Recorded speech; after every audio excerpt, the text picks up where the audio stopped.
Welcome to the Lose Weight, Live Life podcast. If you're a female professional or entrepreneur who would do anything to lose weight, yet finds it impossible to stick to a diet, to eat less, or just what you think you should, this podcast is for you. I am your host, certified life and weight coach, Claire McKenzie. Listen in to learn how to stop overeating, lose weight for the last time, and create a relationship with food and yourself that you love, all without diet deprivation and self-sabotage.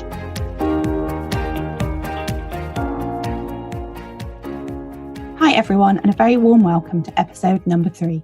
Today I'm talking about why you eat when you don't want to. And what I mean by that is actually, why is it that a part of you wants to eat and a part of you doesn't? I used to be desperate to lose weight. I literally would have done anything to be slimmer. I knew what foods to eat and what foods not to eat. I even loved fruit and vegetables and the foods that would be good for me to eat on my quest to be slimmer.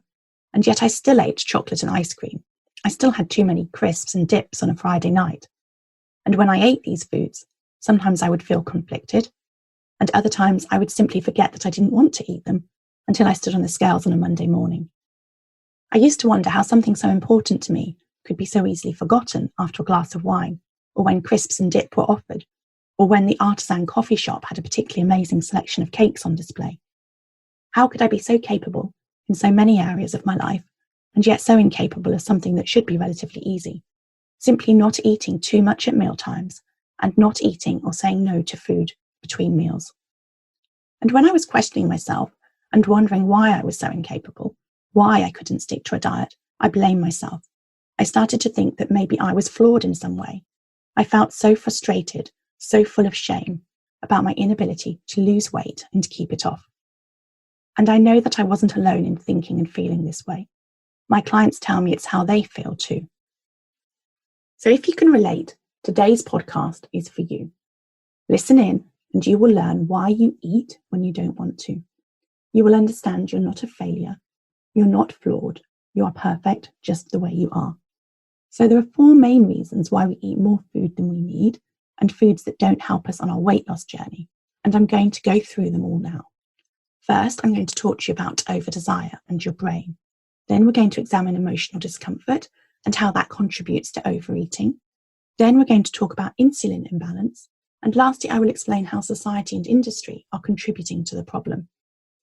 And I'll also be diving into each of these 4 areas more deeply, and importantly, giving you strategies to manage them in forthcoming episodes. But before I do that, I just want to be really clear about something. If you are overweight, and I guess that if you're listening to this podcast, you are, then I want you to accept that you are overeating, that you are eating more than your body needs for fuel. This is important because so many of you think that you're eating like a normal person, or exactly the same way as your slim friend, and so you shouldn't be overweight. First off, eating like a normal person means eating like a person who is overweight, because more than 65% of the people in the UK are overweight.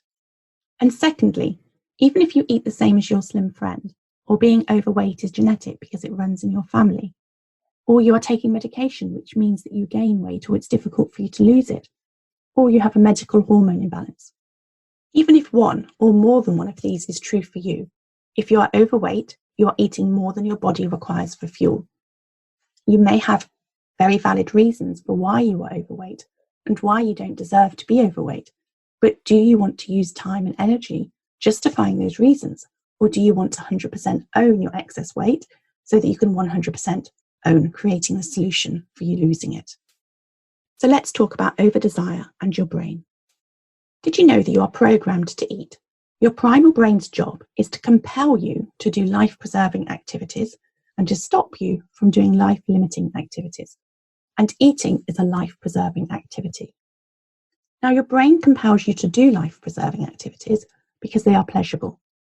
That is, doing these things trigger the neurotransmitter dopamine to be released in your brain, and dopamine gives you pleasure. So, for the survival of the human species, just like other species, we humans are programmed to do things that give us pleasure, like eat, have sex, and seek out others for comfort and companionship. The problem is that, of course, food is far more readily available than it was thousands of years ago. when we lived in caves and had to forage for food or catch it and kill it. So your brain, specifically the primal part of your brain, motivates you to eat. That is challenge number one.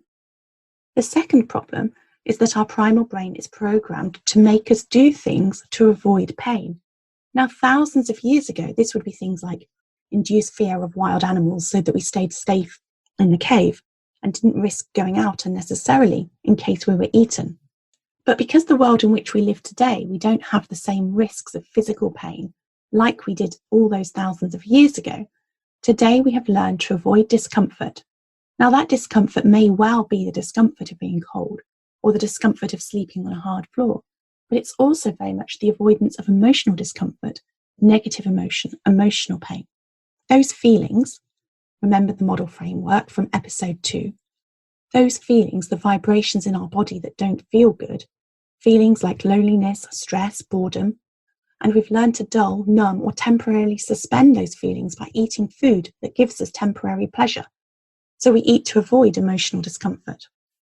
Anytime we eat because we want to feel better, whether that's to avoid negative emotion or increase our dose of positive emotion, we are eating for emotional reasons. We're not eating because the food will nourish and fuel our body. Whether you consider yourself an emotional eater or not, I urge you to check in and ask yourself why you want to eat or why you are eating. Is it because it's been 4 or 6 hours since your last meal and you're physically hungry? Or is it because you think it will be nice to have, whatever it is? The thing is, eating to feel better has become normal.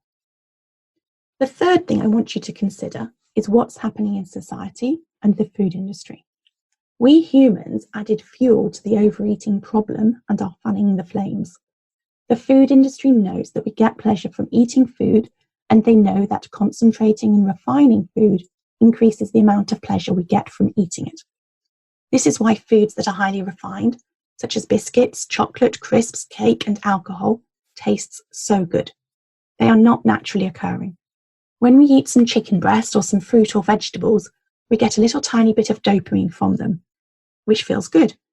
But when we eat refined foods, we get a lot more pleasure because we get a lot more dopamine. And our poor primal brain, which if you remember is programmed to motivate us to seek out pleasure for the survival of our species, our poor primal brain thinks that those foods that give us a lot of pleasure must be hugely important to our survival. This is why, if it may sometimes feel as though you cannot not have something, even when you know it's going to hinder your weight loss efforts, it's because your primal brain believes your life depends on eating it. Now, fortunately, we also have another part to our brain, our human executive thinking part of our brain, that knows better. And I will talk more about that and how we can use that part of our brain to help us create strategies for overriding our primal brain. And another problem with these highly refined foods, specifically those foods that contain sugar or highly refined carbohydrates like flour, is the impact that they have on other parts of our body. So eating these foods, which break down very quickly into glucose in our blood, requires our body to release large amounts of the hormone insulin to carry that glucose to other parts of our body. So some goes to our cells to be used as energy, then some goes to our liver to be stored there as glycogen, and then the rest is stored as fat. So the job of insulin is to move the glucose from the sugar and the highly refined carbs that we eat from our blood and store the excess as fat. But when we eat these highly refined foods and we eat frequently, like when we have snacks, our body is always having to release insulin to move the glucose out of our blood. And because insulin is a fat storage hormone, whenever it's in our blood, we can't simultaneously be accessing our own body fat and breaking it down so that our body can use it as fuel and energy. So the way in which our body is designed is that we eat some food and we store what isn't needed right away as fat. And then we use up that bit of fat we stored, and it keeps us going until we eat again. But when we eat large amounts of refined, sugary, carby foods, and or we eat them often, for example, we have biscuits between meals or sugary drinks, our body never gets the chance to use up the fat it laid down because it's busy storing more fat. Which brings me to the last point, which is that eating more food than we need has been normalized by society.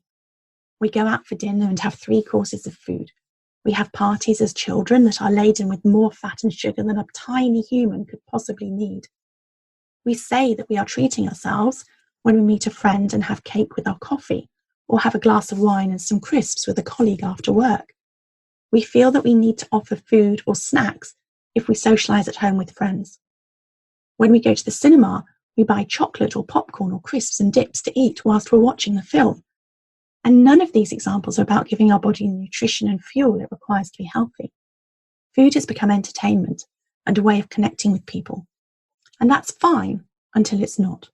Until using it in the way in which we do becomes detrimental to our health, or becomes a source of misery instead of pleasure. In summary, what's enabled us to survive as a species thousands of years ago is now literally killing us. We were designed for a different world to the one in which we currently live. Today, we need to adopt strategies to override all of our primary programming, all of our human instincts. Instead of seeking pleasure, avoiding pain or emotional discomfort, and saving energy, we now need to avoid the pleasure of instant gratification for the benefit of long-term well-being. We need to embrace emotional discomfort, and we need to get off our backsides and expend energy to take the time and effort to prepare healthy food instead of eating easily accessible microwave meal, and we need to move our bodies. So let go of the frustration, shame, guilt, thoughts of not being good enough or being flawed because you're overweight and struggling to lose it, and focus on the solution instead. That's what we're going to do in the next episode. I'm going to talk to you about how to eat right for you. One more thing before I go. To celebrate the launch of this show, I'm giving away £500 worth of amazing coaching gift cards. If you win, you get to choose whether to redeem your gift card against individual coaching, against my Lose Weight, Live Life 6-month mastermind, or against my One Life Academy membership. So if you would like to win one of these amazing prizes, there are 2 ways that you can enter. The first way is that you could leave me a review on iTunes.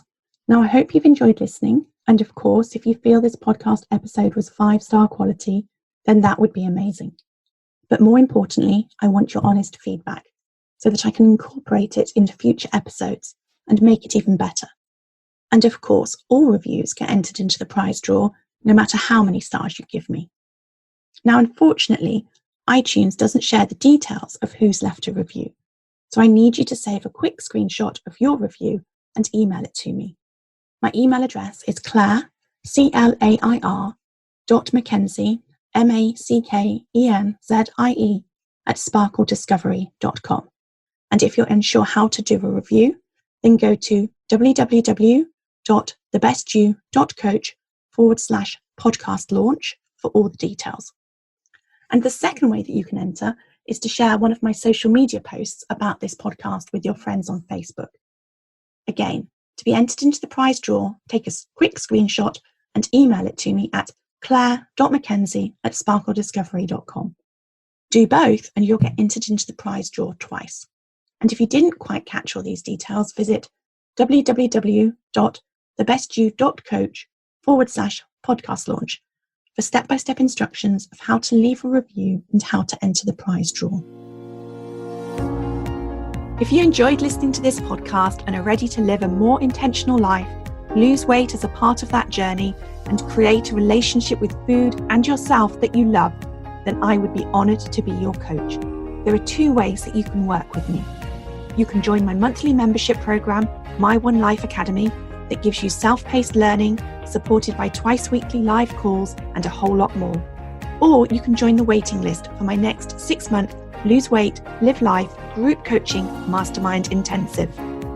Go to www.thebestyou.coach/coaching to find out all the details.